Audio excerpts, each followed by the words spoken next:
Lilith Stargazer is one of the unique burlesque performers in the state. With her mix of dance training and nerd-inspired ideas, Stargazer provides entertaining moments on stage whenever she performs. We're glad to have her here on the show tonight to talk about burlesque inspirations, what keeps her coming back, and some of the challenging aspects of the community.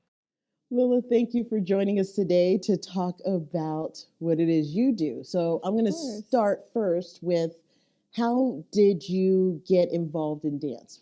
Yeah, I've been dancing just about my whole life. My grandmother took me to ballet, typical tap ballet, jazz, and ballet folklorico when I was 2 years old.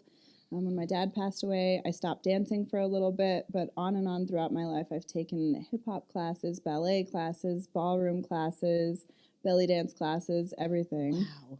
Yeah. Every aspect. I took as much dance as I possibly could. So where did you make the change of going from traditional dance to burlesque?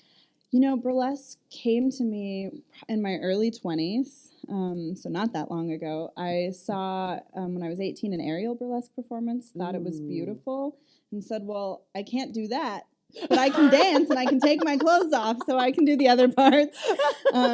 And I looked around town. I found a naughty cabaret class. I went, happened to meet somebody who was in a local burlesque troupe, and I joined as quickly as I could because it sounded wonderful and I loved it. And it really helped me bring back a lot of my confidence. So when it comes to the term burlesque, I almost feel like there's some people that feel there's a very traditional way of doing it. And then there's others that feel, no, it depends on what your mood, your style, who you are. So when it comes to you, how did you create your style? Yeah, that's a great question because there's so many interpretations of burlesque, and there are some people who are very adamant that it has to be very specifically this way.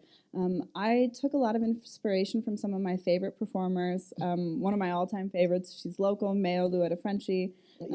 I try to follow very much her idea of keeping it very much about the tease. And so I input a lot of my own things. I like to be silly and nerdy and funny. Outside of my burlesque career, I'm studying astrophysics, so I'm a big old nerd. So I like to bring in some humor and some nerdiness, but everything I do, I still try to keep that art of the tease. And sometimes I'll do a little bit naughtier, dirtier kind of stuff, but it really just depends on what I'm inspired by at the time. Well, I have to say, one of my favorite numbers, and it was one of the first ones I saw you did, a number 2, We Don't Have to Take Our Clothes Off. One of the geekiest burlesque numbers I've seen, but I mean, you have a creativity that I haven't seen in anybody else, so I definitely love that style. So what is it about dance and burlesque that keeps you coming back?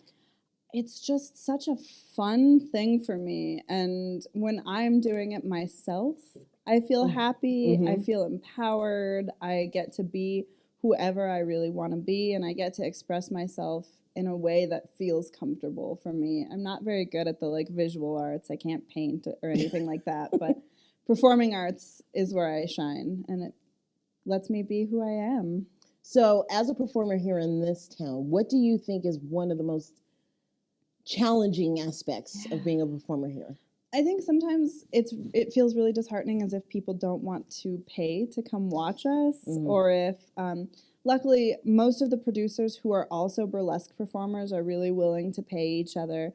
But outside of that, sometimes you get people who want you to do burlesque for free, and we spend hundreds of dollars on our costumes and lots of time choreographing things. And I'm skilled in multiple styles of dance. So to say, oh, well, can you come do a burlesque performance for free is so disheartening and so annoying. And it's happened, though, where people are like, oh, yeah, no, this is not a paid gig. This is, this is something else. And just sometimes the audience doesn't want to pay $10 to come see a local show, which can be really disheartening. Yeah, I can understand that, and it's a quality show, and so it is. I can understand the frustration. Well, let's get some people out to these events. So what do you have coming up that they could take part in? On Thursday nights from 7:30 to 8:30 at the Truman Dance Center, 222 Truman, I'm teaching burlesque classes, and I would love to see new students there. I've got a range of people from people who never have performed in their life to burlesque performers to drag performers coming just to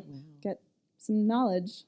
So then we'll definitely share that information. So where can people find out more about you and what it is you have to offer? Of course. So I've currently got Facebook, Lilith Stargazer, both a page and a profile. They can feel free to like the page or friend request me. I also post things to Alex Mirabal Dancer on Instagram. Wonderful. Well, Lilith, thank you again for joining us, and we will definitely get the word out. And good luck in this upcoming year of just dancing all over the place. Appreciate it. Thank you so much for having me. Absolutely. We'll be back.